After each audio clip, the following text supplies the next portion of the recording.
व्यक्ति से ना हो करके ठाकुर जी के प्रति यदि हो जाए, जैसे कभी कभी ऐसा क्रोध आता है, ठाकुर जी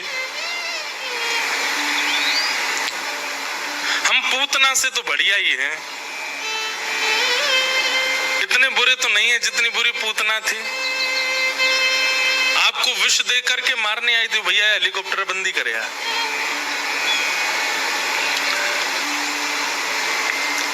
इतने बुरे तो नहीं है हम। बकासुर की बहन पूतना को आपने वो गति प्रदान कर दी जो मां यशोदा को प्राप्त होनी चाहिए। मतलब आप मुझे मारने आए, आपने मुझे मारा और मैंने क्या किया, मेरे पिता की जो पदवी है, मेरे पिता का जो स्थान है, वहां पे मैंने आपको बैठा दिया। ऐसा कोई करता है क्या? ठाकुर जी ने यही किया, पूतना मारने आई और पूतना को मातृगति प्रदान कर दी। जब आप पूतना पे इतना अनुग्रह कर सकते तो हम पूतना से तो बढ़िया हैं। इतने बुरे तो नहीं है नाथ।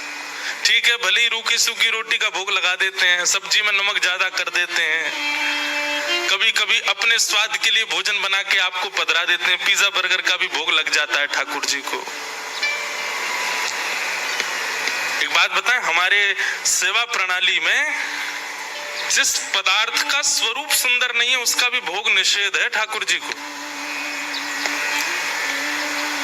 जैसे कटहल का भोग क्यों नहीं लगता ठाकुर जी को? उसका स्वरूप सुंदर नहीं है। कहीं कहीं मंदिरों में बैगन का भोग नहीं लगता, क्यों? क्योंकि बनने के बाद में भरता जो है वो बड़ा ऐसा गिलगिला सा हो जाता है, स्वरूप सुंदर नहीं है। स्वरूप, रूप, आकृति और सुगंधी, ये जिनकी सुंदर ना हो वो ठाकुर जी को भोग में कहीं कहीं निषेध है। कहीं कहीं भोग लगता भी है ठाकुर जी को इन सब भावों का, वस्तुओं का, पर सब जगह अलग अलग भाव है। स्वरूप के अनुसार कई बार भोग ठाकुर जी को नहीं पधराया जाता। कई मंदिरों में टमाटर का भोग भी नहीं लगता, क्यों? टमाटर विदेशी सब्जी है, भारत की सब्जी नहीं है। ऐसा कहते हैं कि विदेशी है। कि तो कई मंदिरों में ये भाव है जो भारत में ही प्रकट हुए हैं व्यंजन, उन्हीं का ही भोग लगाया जाए, बाहर से आए हुए व्यंजनों का नहीं। और यहाँ तो आदमी महाराज बस पूछो, पास्ता बना देते ठाकुर जी के लिए। अभी हम ऑस्ट्रेलिया में थे तो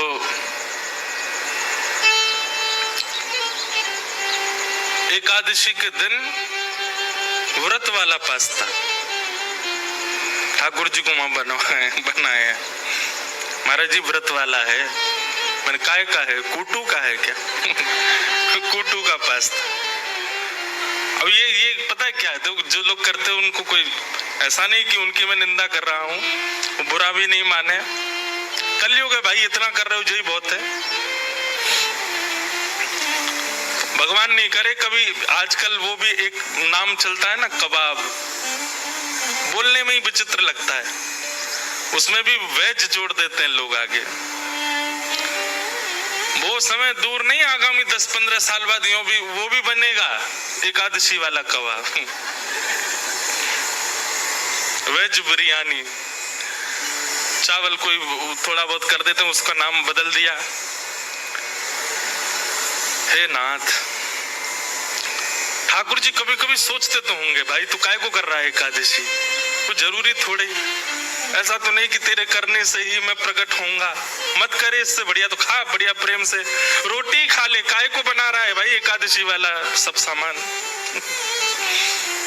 व्यक्ति अपने स्वाद के लिए ठाकुर जी का भोग लगा देता है। कई बार उसको प्रिय लगता है इसलिए ठाकुर जी को भोग लग जाता है।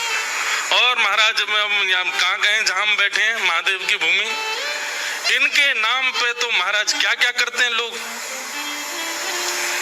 बुरा नहीं मानिएगा, और मान जाओ तो कोई बात नहीं, पर महादेव के नाम पर जो लोग ये बात कहते हैं, ऐसा ये कुछ भी नशा की वस्तु कर लेते हैं, फिर कहते हैं महादेव का प्रसाद है। ये तो महादेव का प्रसाद तो विष भी है, और ये तो साक्षात नीलकंठ है, वो भी तो प्रसाद, ले लो उसको भी प्रसाद के रूप में।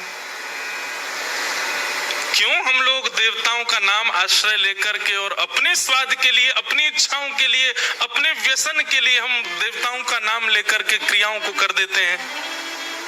मैं तो कहता हूं किसी दिन महादेव प्रकट हो गए ना, त्रिशूल से इतना मारेंगे उन लोगों को ढूंढ ढूंढ के जो इस प्रकार की क्रिया करते हैं उनके नाम से। ऐसा नहीं करो। मैं देखता हूं इतनी दूर दूर से लोग चल करके आते हैं, कावड़ यात्रा वाले। आजकल जो चल रही है क्या भोला, मैं भोले, एक व्यक्ति दौड़ेगा जल लेकर के, फिर दूसरा उससे लेके दौड़ेगा आगे। पर ऐसे सब तो बहुत अच्छे, ऐसा नहीं है, पर कई लोग उनमें ऐसा उपद्रव कर देते हैं ठाकुर जी के नाम पर, महादेव के नाम पर, फिर गलत सलत कुछ खाते पीते हैं और दिख जाते हैं जब, बहुत पीड़ा होती है। ऐसा नहीं करो, इससे बढ़िया तो घर बैठे रहो। आपको पता है व्यसन आप स्वच्छंद कर लो, वैसे तो करना ही नहीं चाहिए, लेकिन भाई फिर भी व्यसन कोई स्वच्छंद कर रहा हो उसको पाप तो लगता है, पर जो ठाकुर जी के नाम पे व्यसन करता है उसको तो महापाप लगता है। व्यसन करना ही वैसे ही कर लो, इनका नाम आश्रय क्यों ले रहे हो? ये सब नहीं। तो भगवान के भोग में द्वारिका में तो एक मुझे नई बात पता चली। द्वारिका के हम तो सेवक लोग हैं ना, तो पूछते रहते हैं सेवा कैसे हो रही है, यहाँ पे प्रसाद का रूप क्या है, सब जगह का अलग अलग भाव है। तो द्वारिका में तो ऐसा सुनने में आया, वहां की रसोई में हम मैया से पूछ रहे, मैंने मैया ठाकुर जी को भोग में कैसी वस्तु पधराते हैं? उन्होंने इतना सुंदर एक शब्द में उत्तर दिया, बोले जिस व्यंजन को पाने के बाद जब आपको उसकी बब साम है, उसकी डकार आवे, उसमें सुगंधी ना हो, उसमें कोई स्वाद ना हो, ऐसी वस्तु ठाकुर जी को भोग में पधराई जाती है। जिसके पाने के बाद में उसका स्वाद जो है वो केवल हवा मात्र रहे, उसमें कोई सुगंधी या कोई स्वाद ना उत्पन्न होता हो, ऐसे व्यंजन ठाकुर जी को पधराए जाते हैं। नई बात, उनमें तो बहुत सारी चीजों का निषेध हो जाता, मूली का निषेध हो गया, गाजर का निषेध हो गया। तो बड़ी बड़ी प्रणाली हमारे वैष्णवों ने करी है, उसके अनुसार संप्रदाय अनुसार अपने भावानुसार उनका पालन किया जाता है। कृष्णोपासन लालसा। द्वारिका में नारद आदि संत क्यों विचरण करते हैं? बोले कृष्ण की उपासना की लालसा से। तो हमारे जितने भी अवगुण हैं वो अवगुण ही भक्ति बन जाएंगे यदि उसमें ठाकुर जी का भाव विद्यमान हो जाए। क्रोध है, यदि वो संसार में ना हो कि ठाकुर जी से हो जा नाथ, सुना है तारे हैं तुमने लाखों, हमें जो तारो तो हम भी जाने, सुना है तारे हैं तुमने लाखों, हमें जो तारो तो हम भी जाने। अब ये एक सूक्ष्म क्रोध है ठाकुर जी से, आपने इतने तार दिए नाथ, हमने क्या बिगाड़ा आपका? आप जैसे कहते हैं वैसे रहता हूं, जैसा आपका शास्त्रों में वर्णन है वैसे रहने का प्रयास करता हूं, सच बोलता हूं, झूठ से दूर रहता हूं, सब कुछ व्यवस्थित करके चलता हूं। अच्छा बंधु, एक प्रश्न आता है मन में, बहुत ध्यान से सुनना।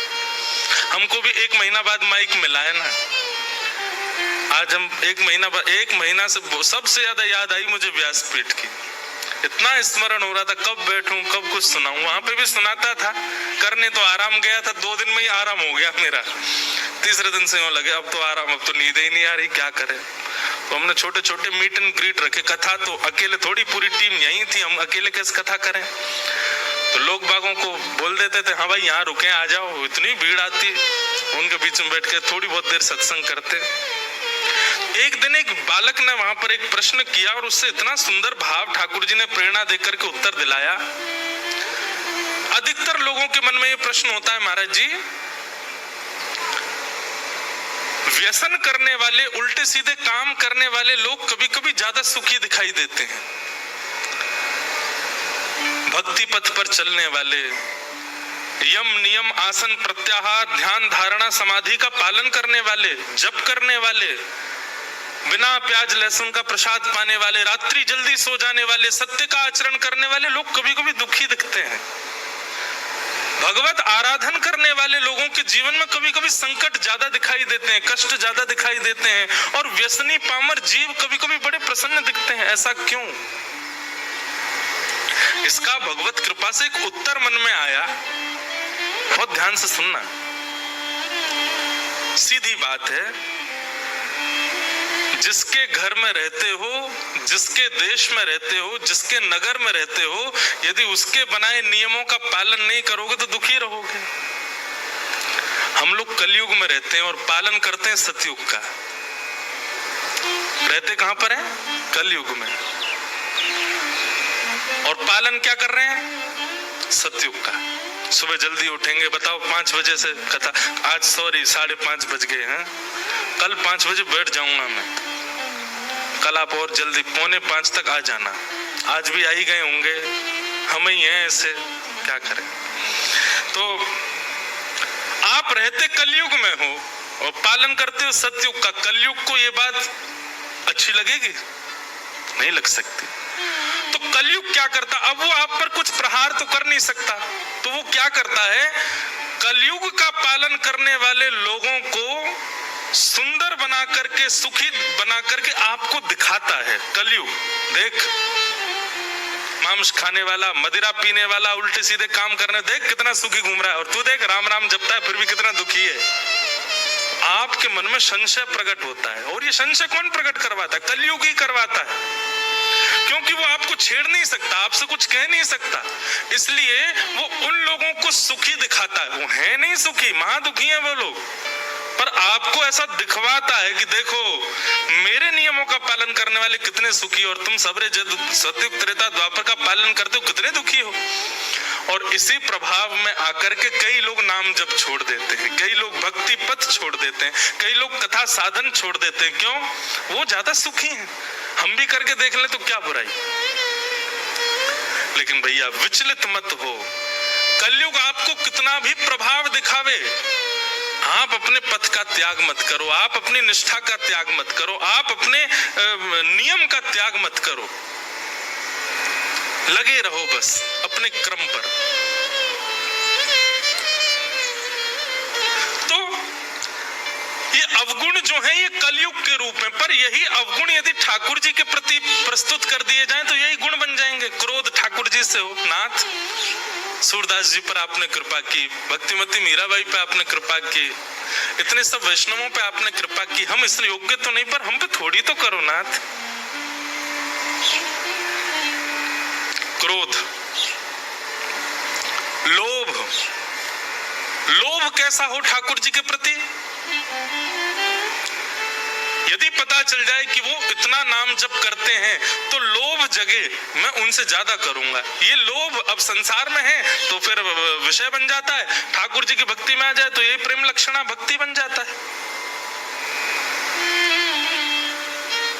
अब यहां पर जो शब्द प्रयोग किया गया लालसा, लालच, लालच अच्छा नहीं है, लालच बुरी, लेकिन यहां पर क्या कह रहे हैं? कृष्णोपासन लालसा। यदि कृष्ण की उपासना का लालच है, कथा सुनने का लालच है, वृंदावन जाने का लालच है, भक्त बंधुओं से मिलने का लालच है, तो वो लालच अच्छा है। एक प्रकार से संसार में करो तो सब विषय हैं, लेकिन ठाकुर जी के सन्मुख प्रस्तुत कर दो तो सब भक्ति है। कृष्णोपासन लालसा। नारद जी महाराज इसलिए घूमते हैं द्वारिका में कि चलते फिरते कभी ना कभी कहीं ना कहीं ठाकुर जी दिख जाएं, मिल जाएं, उनका दर्शन हो जाए। बहाने से जाते हैं द्वारिका के द्वार पर, और द्वार पर जाकर के कहते हैं भिक्षाम देहि। मानो कभी भिक्षा लेकर के श्री कृष्ण भीतर से आ जाएंगे तो मन प्रसन्न हो जाएगा। ऐसे बहाने बना करके नारद जी महाराज द्वारिका जाते हैं और द्वारिकाधीश के यहाँ जाकर के भिक्षा मांगते हैं।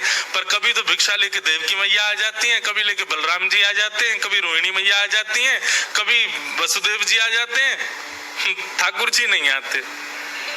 ठाकुर जी तो पहले ही विचार कर लेते हैं ना, जो जिस भाव से आ रहा होगा वही भाव पूर्ण नहीं होने दूंगा। अब नारद जी तो पात्र लेके खड़े, भिक्षाम देही, और भीतर से आ रहे हैं वसुदेव जी। नारद जी कहते जिसके लिए आया वो तो आया ही नहीं।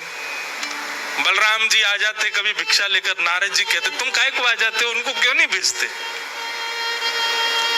हमको उनके दर्शन की अभिलाषा है, ऐसी लालसा। हाँ,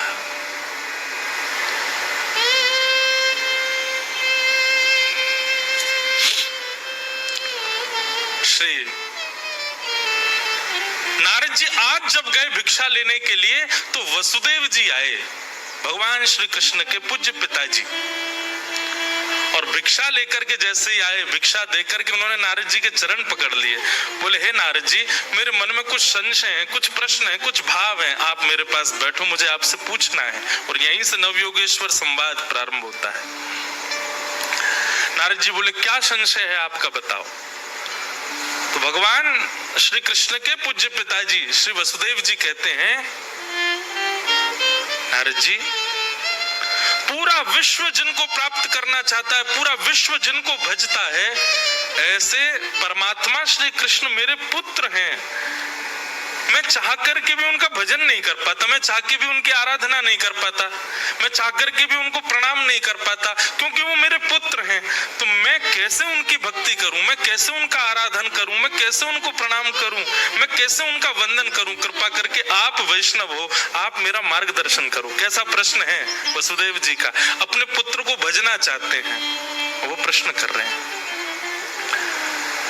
तब नारद जी महाराज कहते हैं, बोले इस प्रश्न के उत्तर में तो मैं आपको वो संवाद सुनाऊंगा जो एक बार राजा निमि को 9 योगेश्वरों ने सुनाया था। यही नवयोगेश्वर संवाद। और यहीं से श्री नारद जी महाराज योगेश्वर संवाद कहना प्रारंभ करते हैं।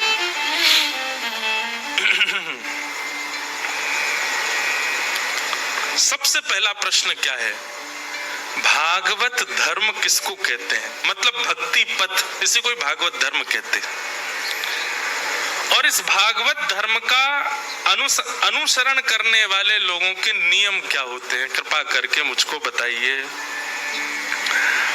और इस प्रश्न का जैसे ही उत्तर दिया, सबसे पहला उत्तर कौन दे रहे हैं, कवि नाम के योगेश्वर। कबीरवाच, बहुत ध्यान से सुनिएगा। प्रश्न क्या है पहला, कि भागवत धर्म क्या है। भागवत धर्म का मतलब क्या होता है, भगवत प्राप्ति का मार्ग क्या है, कृपा करके हमको बताओ। और यहाँ से कवि नाम के योगेश्वर, पहले योगेश्वर उत्तर दे रहे हैं। ये वही भगवता प्रोक्त उपाया आत्मलब्धे अंजः पुंसाम विदुषाम वृद्धि भागवतान हितान। अच्छा, एक बात मन में आती है, बहुत ध्यान से सुनना बंधु।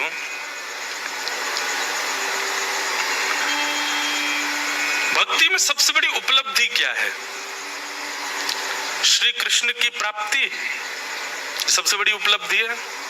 नहीं। तो जिन जिनों ने नहीं कहा है वो उत्तर दो, क्या है फिर? जिन जिन लोगों ने मना किया कि कृष्ण की प्राप्ति सबसे बड़ी उपलब्धि नहीं है, तो फिर उत्तर बताओ क्या है सबसे बड़ी उपलब्धि?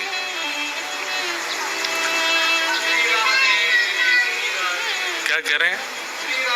वाह भैया, बहुत अच्छी बात है। सबसे पहली बात, भक्ति में उपलब्धि की इच्छा ही नहीं होनी चाहिए, लेकिन फिर भी एक ठौर तो चाहिए, एक डेस्टिनेशन तो चाहिए, एक स्थिति तो चाहिए। वो क्या है? एक छोटे से उदाहरण से समझिएगा जिन यदुवंशियों को साक्षात श्री कृष्ण प्राप्त हो गए, वही श्री कृष्ण यदुवंशियों का हाथ पकड़ करके सत्संग में बिठाते हैं। समझ में आई बात? श्री कृष्ण की प्राप्ति भक्ति में सबसे बड़ी उपलब्धि नहीं है, पर हाँ, इतने वैष्णव मिलकर के भगवत चर्चा कर रहे हैं, ये भक्ति की सबसे बड़ी उपलब्धि है। और वो भी ऐसे माहौल में, ऐसे समय पर, ऐसे स्थान पर, ऐसी बेला में बैठ करके ये सत्संग करना निश्चित ही भगवत बड़ी कृपा है हम आप सब लोगों के ऊपर। ठाकुर जी का बड़ा अनुग्रह। ठाकुर जी निश्चित ही प्रसन्न तो नहीं होंगे हमसे, लेकिन हमको देख के मुस्कुराते तो होंगे थोड़े थोड़े। उसी का ये फल है कि हमको ये सत्संग प्राप्त है। और इसका उदाहरण क्या है कि ठाकुर जी को प्राप्त करने वाले वैष्णवों को भी ठाकुर जी कहते हैं कि तुम लोग सत्संग करो, मेरा चिंतन करो, मेरा भजन करो। ध्रुव जी महाराज को 5 वर्ष की आयु में ठाकुर जी मिल गए। उसके बाद भगवान ने 36,000 वर्ष के लिए उनको कहा कि तुम शासन करो। 36,000 वर्ष बाद ध्रुव जी महाराज बोले कि मेरे अंदर क्रोध कैसे आ गया, मेरे अंदर ये क्रोध का जन्म कैसे हो गया, मैंने तो भगवान का साक्षात्कार किया है। ऐसा प्रसंग आता है कि ध्रुव जी महाराज ने यक्षों का वध किया था क्रोध में आकर के। ध्रुव जी को क्रोध कैसे आ गया? तब ध्रुव जी को कहते हैं कि तुमने भगवान का दर्शन तो किया, तुमको भगवान तो प्राप्त हो गया, लेकिन तुमको सत्संग नहीं मिला। गोपियां, रास पंचाध्याय में प्रसंग आता है कि जब भगवान श्री कृष्ण उनके साथ में विचरण करने लगे, विहार करने लगे, तो भगवान कृष्ण प्राप्त हो गए, लेकिन प्राप्त करने के बाद भी गोपियों के चित्त में सूक्ष्म अहंकार आ गया। तुरंत ठाकुर जी अंतर ध्यान हो गए। क्यों? क्योंकि मैं तो मिल गया हूं, लेकिन इनको सत्संग नहीं मिला है। तब किशोरी जी उनके समीप आती हैं और यमुना के तट पर बैठ कर के गोपियां अच्छा एक बात बोलूं, मन में एक भाव आता है। ये गोपी गीत के जो भाव है ना, गोपी गीत के जो श्लोक है ना, ये गोपियां गा रही हैं, पर इन श्लोकों की रचयिता तो हमारी श्यामा जी हैं, हमारी किशोरी जी हैं, वही गवा रहे हैं। तो कृष्ण तो मिल गए गोपियों को, लेकिन उसके बाद भी गोपियों के चित्त में अभिमान तो आ गया। तो एक बात निश्चित हो जाती है कि भगवत प्राप्ति ये भक्ति में उपलब्धि नहीं है, क्योंकि ठाकुर जी के मिलने के बाद भी कई भक्तों में दोष प्रकट हुए हैं। लेकिन वही भक्त जब सत्संग में जाता है, ठाकुर जी की रस चर्चा का श्रवण करता है, तो गाने लगता है, तब कथामृतम तप्त जीवनम कविभिरीडितम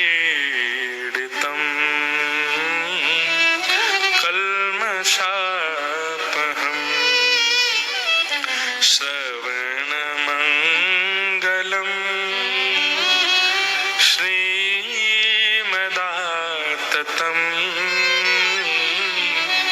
भुवि गृह्णन्ति ते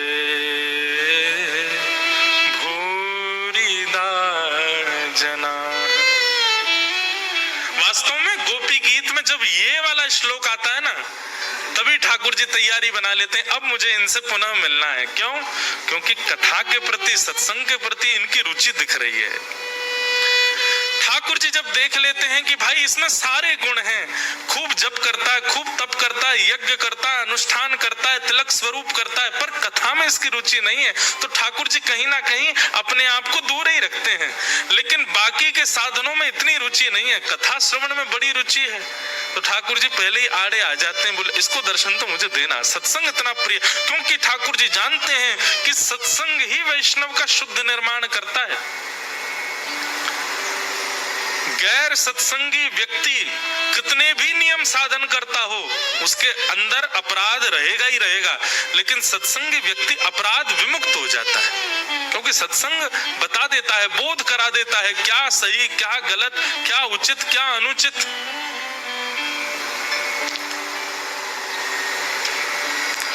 तो भक्ति में उपलब्धि क्या है?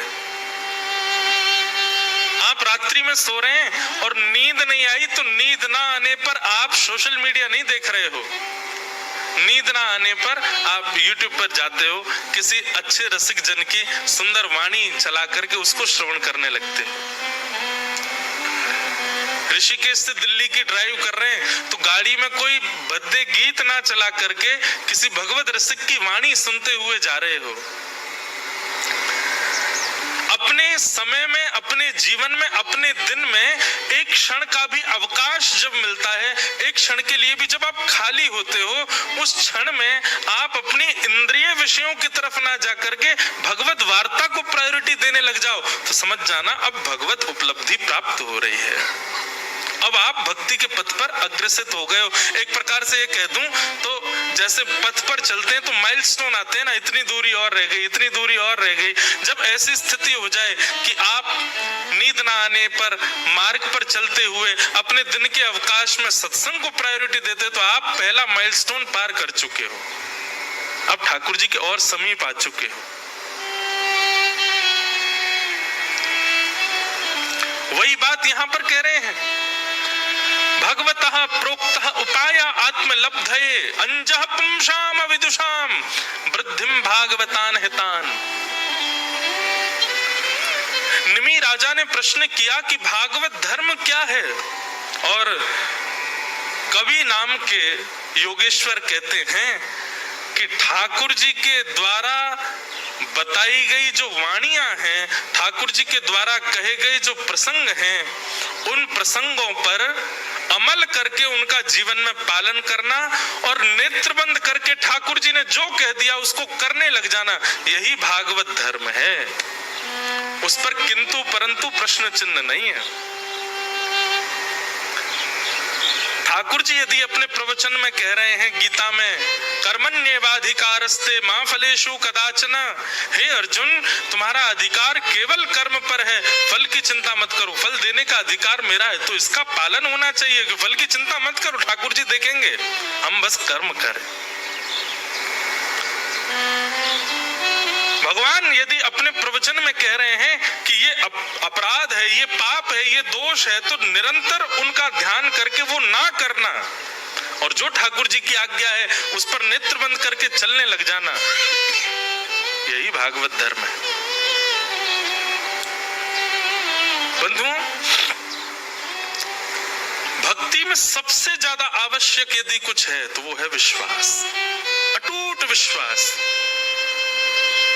हमारे सूरदास जी गाते हैं बहुत सुंदर भाव,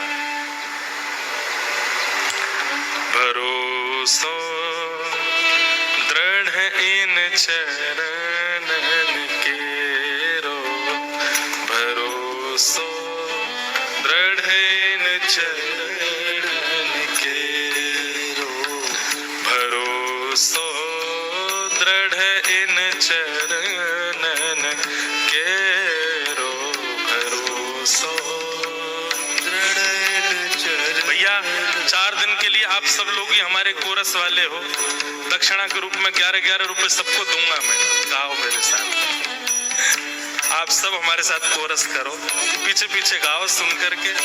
सूरदास जी की वाणी है, भरोसो दृढ़ इन चरणन केरो, भरोसो दृढ़ इन केरो, भरोसो दृढ़ इन चरणन केरो। श्री वल्लभ नख चंद्र छटा बिन, श्री वल्लभ नख चंद्र छटा बिन, श्री वल्लभ नख चंद्र छटा बिन, श्री वल्लभ नख चंद्र छटा बिन, सब जग माही अंधेरो,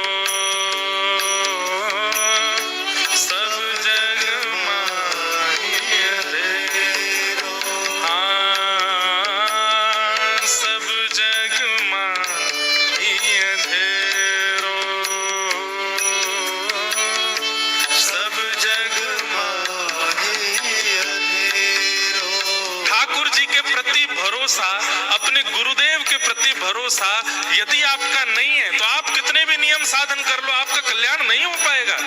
लेकिन आप नियम साधन में चूक करते हो, लेकिन ठाकुर जी की वाणी और गुरुदेव की वाणी पर पूर्ण भरोसा करते, अमल कर देते हो, उसको अपने जीवन में उतार लेते हो, आपको कोई नहीं रोक सकता, कहीं आप गिर नहीं सकते। आपका निश्चित कल्याण होगा, क्योंकि आपके भीतर भरोसा है। भरोसो दृढ़ चरण